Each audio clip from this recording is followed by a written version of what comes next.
Tumekuja hapa tukiwa ni kamati ya usalama na pia tukiwa na members wa County Disaster Committee na tukiwa na County Director of Education kwa kufuatia hii mkasa ya moto ambayo imetokea leo asubuhi. Na la kwanza ni kusema pole kwa wanafunzi ambao wamepata mkasa huu na usimamizi wa shule hii. Visa vya moto ukiangalia kuanzia mwaka jana vimekuwa vikiongezeka kila uchao. Na lazima kama Disaster Committee tuanze kuangalia upya njia gani ambazo tunaweza kutumia, mikakati gani tunaweza tukatumia ili kuzuia visa kama hivi. Extremely, we are very much troubled with what is happening in Nyakoiba. And our request as a sponsor is that the DCI department to do a thorough investigation so that they can come up with a solution on what's happening here. This is not the first time.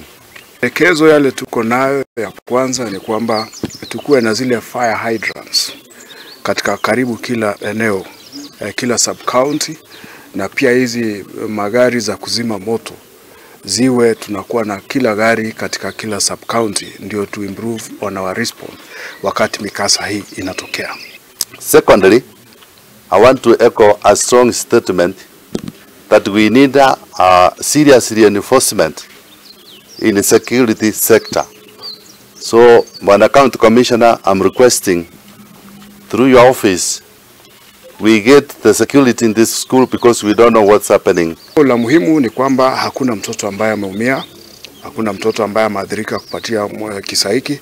Ile changamoto ambayo tuko nayo ni kwamba mahali pa kulala ndio mahali tunatafuta, na pia uzuri tena ni kwamba kuna wahisani tayari wamejitokeza na mablangeti na masanduku na mattresses, na kwa hivyo shule itaendelea jinsi ilikuwa imepangiwa. Yangu nashukuru watoto wako hai, na tena mimi ni kama poti member hapa kwa miaka mingi.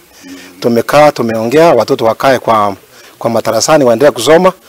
Tumechalipu tutafute njia ya kuwasaidia kidogo.